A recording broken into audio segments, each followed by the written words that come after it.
The relationship between Morocco and South Africa has always been strong. And Nelson Mandela stayed between 1960 and 1962 in Morocco, mainly in Oujda. When the African National Congress was banned in 1960, and a decision was taken to form a military wing, somebody who's now known as Nelson Mandela went abroad. He was sent abroad to raise assistance for the People's Army that we were setting up. The first country that offered us serious assistance, both in terms of military training and everything else, was Morocco. I said we have established an army. We want our soldiers trained. We want weapons. We want money.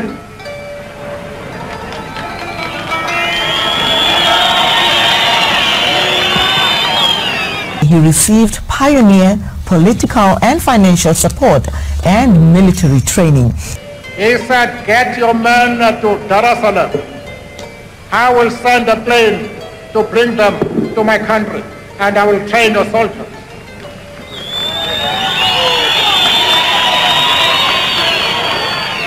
He said, what arms do you want, and where should I deliver them? I gave him details, and I said, deliver them to Dar es Salaam. In his inauguration speech of the first democratic government in 1994, Mandela praised the late King Hassan II for his financial and military support to the ANC fighters. And however, Morocco was the first foreign supporter to hand over arms to Mandela's organization. He said, how much do you want? I said, I want 5,000 British pounds. Those days, 1,000 pounds was something like $1 million today. He said, you come back here tomorrow. I returned. He had said I should be there at 9, I was there at 8. And he said, here is the 5,000 that you want. I want no record. I want you to go and deposit this money in your bank in London. Then he asked the question, do you still want to see His Majesty the King? I say, no, I don't.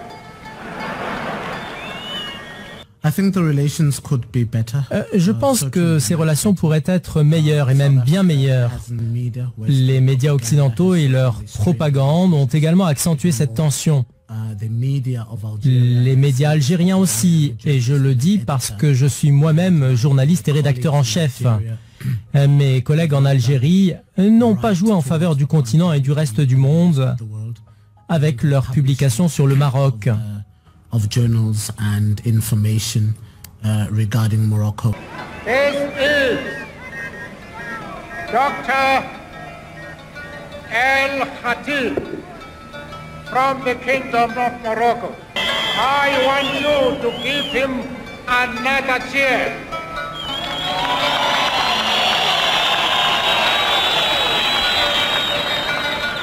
Our thanks go to this stalwart, who was one of those architects of our armed forces.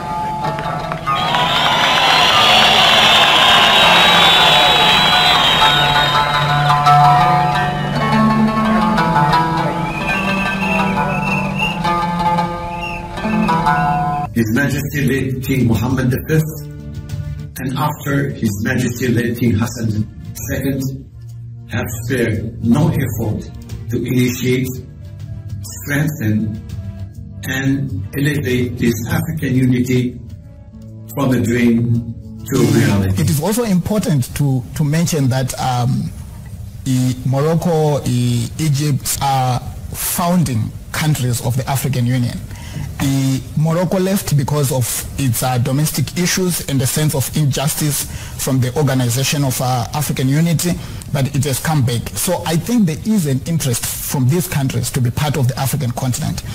This interest has not been fully utilized, I guess, by both, in the case of Southern Africa, so we can say both Southern Africa in the sense of the SADC region and Northern African countries, including West African countries. The relationships and the interactions have not been deliberate, strategic, more focused and more driven. And I think that each country needs to focus on that. We need to see more interaction, not only at political level, but at business level.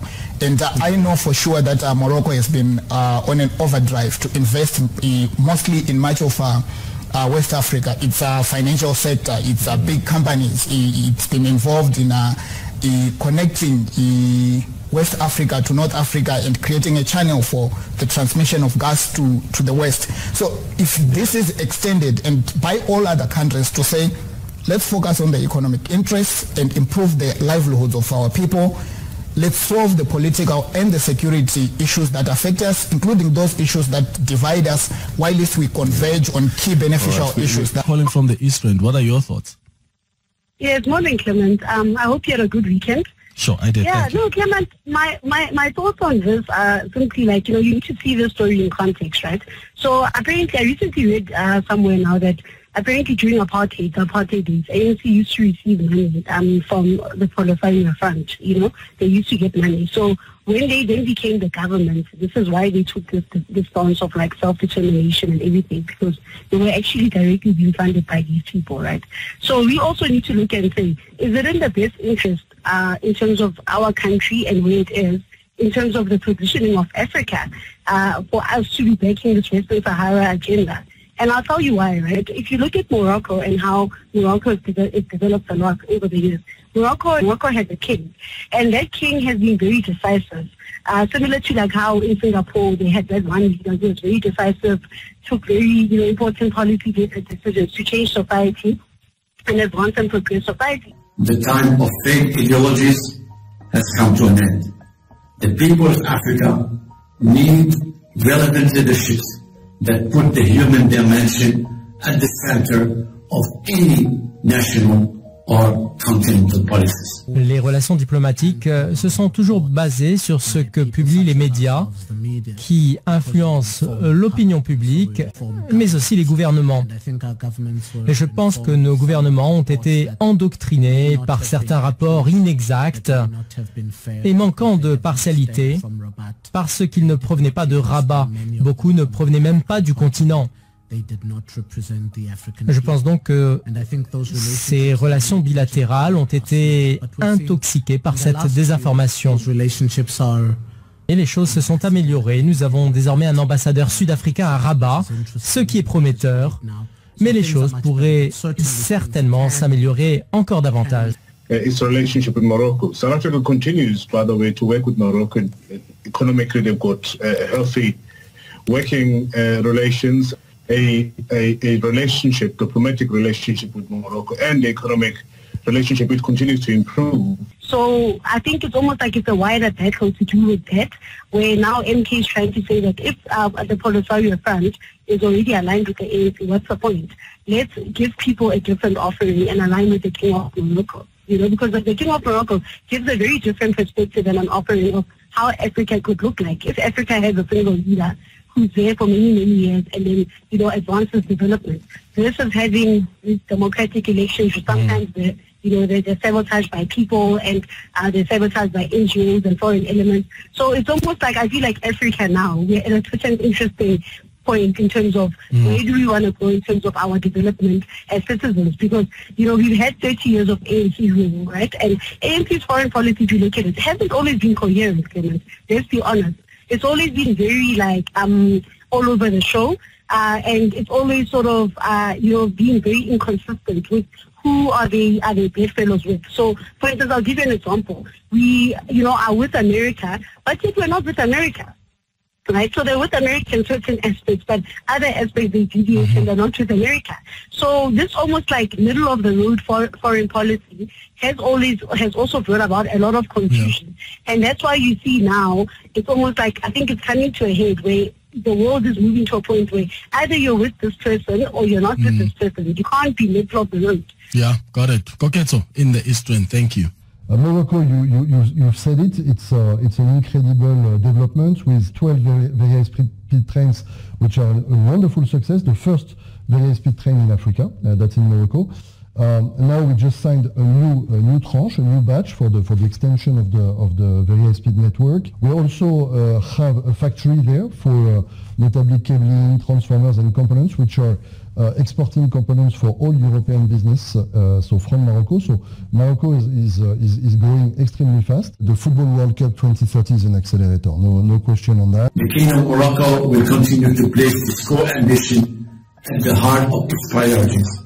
His Majesty King Mohammed VI's leadership has made the emergence of Africa not a mere perspective, but a concrete objective, part of a global strategy, inclusive vision, and responsible approach. Is the Western Sahrawi question solvable?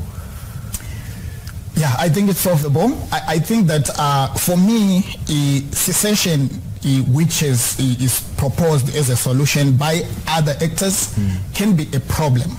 If you look at South Sudan, you'll understand what I mean. The war, which was initially a domestic conflict, resulted in a split after a referendum. But that referendum did not solve the South Sudan issue. The Sahrawi Republic is a small strip. It might have a strategic value, but I think that the major solution is more good governance, more inclusive governance, instead of continuously breaking African states and fragmenting them. So a more collaborative, pluralist, inclusive approach, it can eventually deal with this situation in a permanent way, but also providing for the economic needs of the people. And I think these are issues that are being addressed. All right, Gideon Chitanga, we're going to have to leave it there. Unfortunately, we ran out of time. But thanks very much, as always, for your insights on issues on the continent. I'm sure we'll pick another country and another issue in the near future. Thanks so much for your time. Thank you. Il y a des conflits de voisinage alimentés par certains pays qui ne veulent pas voir leurs voisins prospérer et qui, contre eux, abritent et soutiennent des groupes rebelles pour servir des intérêts inavouables. Ils veulent que le reste du monde regarde de haut le Maroc ou l'Afrique du Sud. Il y a aussi de la jalousie. Nous avons besoin de renforcer les liens diplomatiques pour encourager la solidarité et la fraternité. Nous avons besoin de renforcer les relations économiques en les facilitant. Si vous regardez les ports, par exemple, le Maroc dispose du plus grand port d'Afrique. Une ligne directe entre le Maroc et l'Afrique du Sud aurait beaucoup de retombées bénéfiques. Nous partageons des intérêts touristiques communs. Le Maroc, comme l'Afrique du Sud, compte de belles montagnes et de belles plages. Il y a aussi notre capacité d'ingénierie. Les deux pays ont beaucoup en commun. Nous pouvons travailler ensemble pour développer les relations bilatérales et cela nécessite des visites régulières dans les deux sens. Cela implique aussi la nécessité d'ignorer toutes sortes de propagande qui, à mon sens, ont joué en défaveur des intérêts de nos deux pays. When Louise and I traveled to the magical kingdom of Morocco many years ago, we were unaware how deeply this gentle, colourful culture would become rooted in our lives. We were mesmerised by the colours and patterns of the exotic handcraft, the exhilarating smell of the spices, and the delicious taste of the food. While we were looking for a place to showcase our handcraft, we came across this property, and I fell in love with the fever tree. We did extensive reconstruction and additions to the original house, and this was the start of creating a world beyond our dreams. Moroccan House. We are situated on Atterbury Road in the trendy suburb of Menlo Park in Pretoria. To find us, I always tell people to look for the tower with the red flags near Menlo Park High. Beti Betak. My house is your house. Assalamu alaikum.